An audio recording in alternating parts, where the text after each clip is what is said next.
In 1914, a man called Ernest Scheckenthal would start a very incredible exploration and adventure.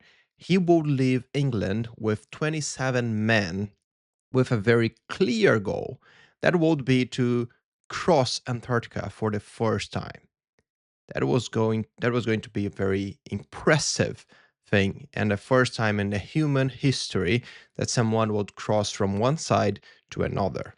Something, as I said, no one had done before. So a big mission.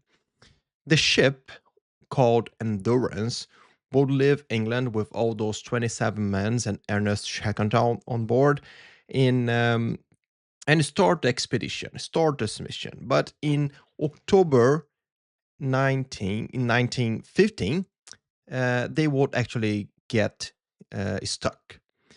They would get stuck in a place that is called the Weddell Sea.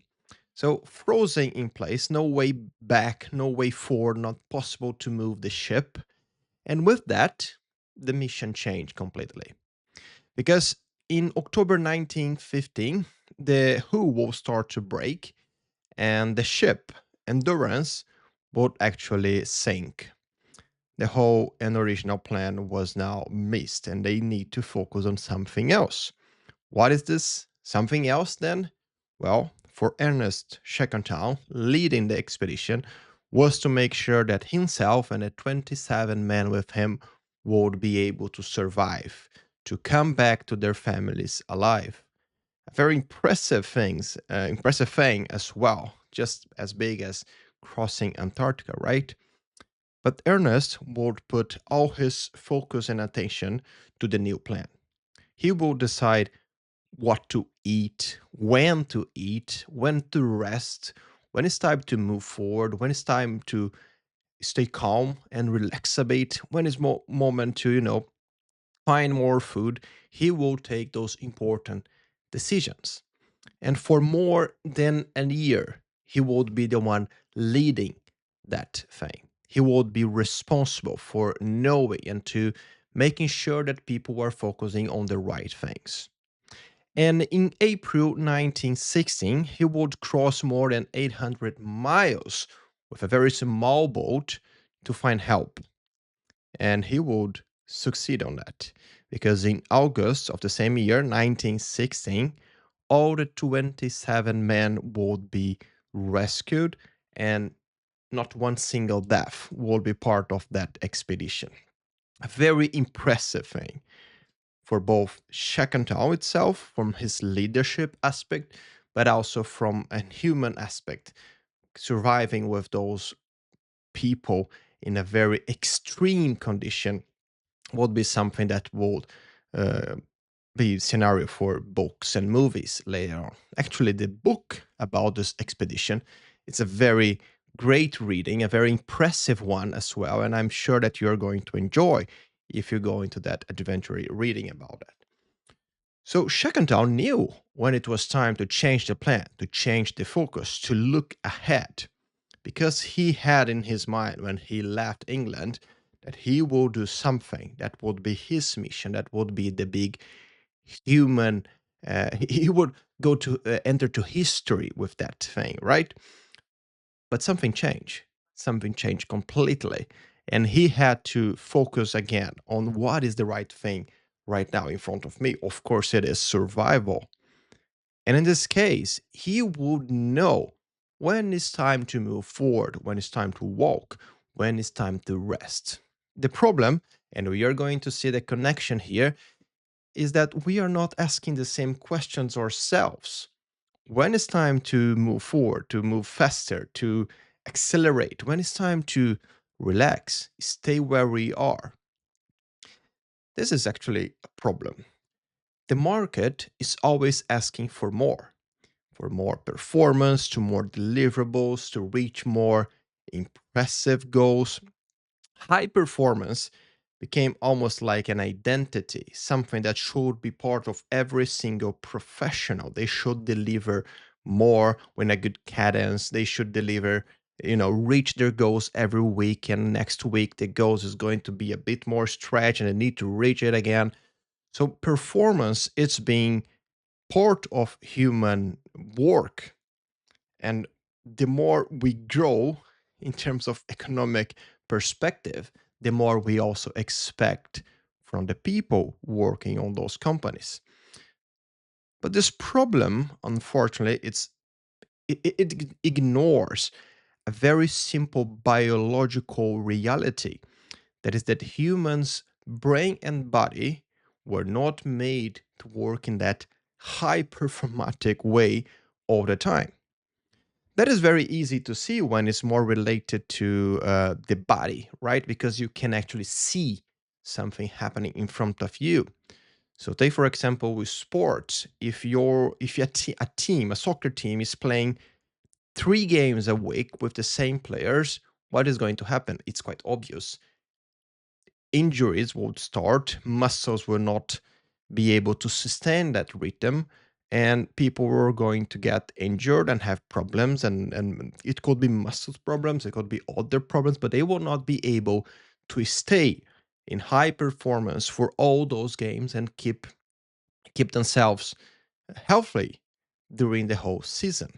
That's why in sports we have the preseason, we have the training moments, we have the calendar of the games, and everything is prepared in a way that you're not going to play a World Cup every 3 months, for example, right? You have the different seasons where things are happening.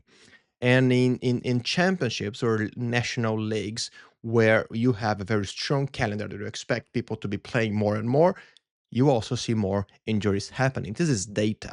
This is available. It's actually a big thing right now in soccer, but I know it's almost the same in many different sports.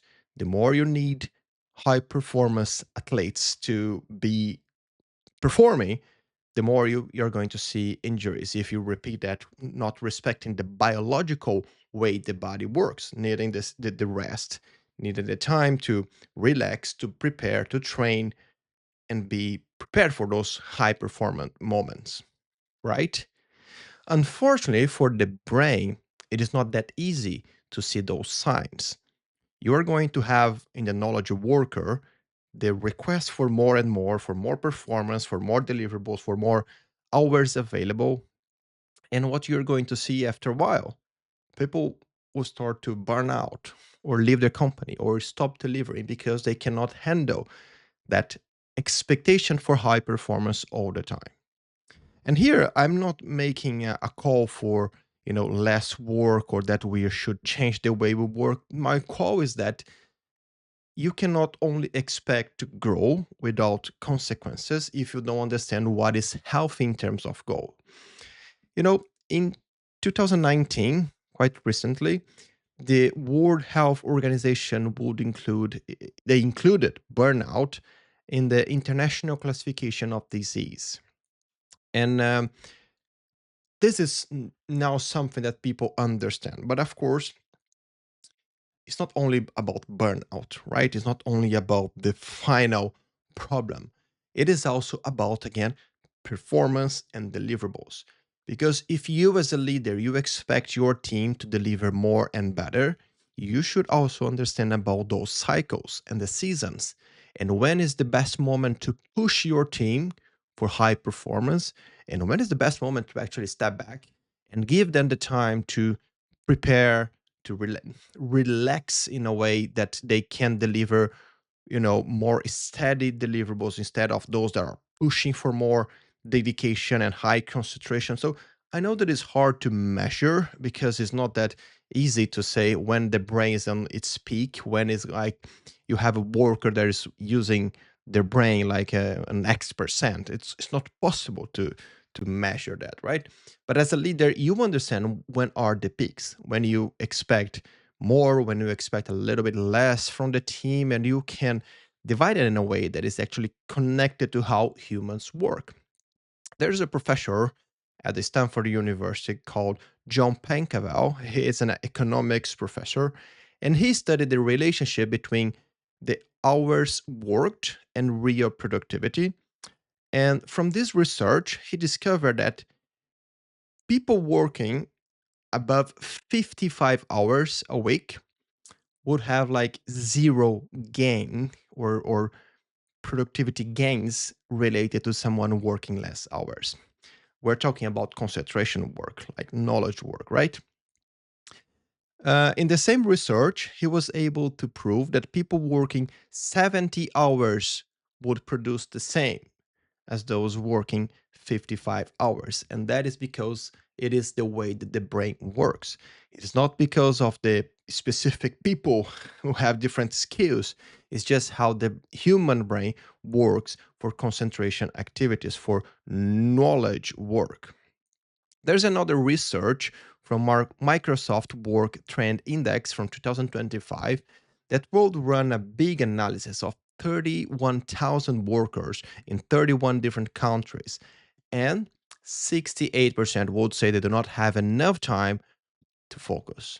They do not have enough time to concentrate. So, see the reflection here. The system rewards the high performance, right? When people are delivering more and more and more. But humans work in cycles and they need to respect the seasons of those cycles to work and deliver more. If the companies don't understand that, they will expect people to be working more hours and actually they would be producing less. Less in quantity, but less also in quality, because the human brain was not projected to have this kind of push for more in terms of number of hours and stay productive. That is what the research is showing us. That's what the data is showing us. So, real high performance, and that goes for you, that goes for me, it depends on the rhythm. That's why the cadence or staying consistent on something is much more important than the amount of hours you spend on that. It doesn't make any sense to go to the gym like 40 hours in 1 week and relax for 6 weeks, right? It's better that you go for 45 minutes, 1 hour every day, or even less, but we stay consistent over the time. And the same goes for deliverables.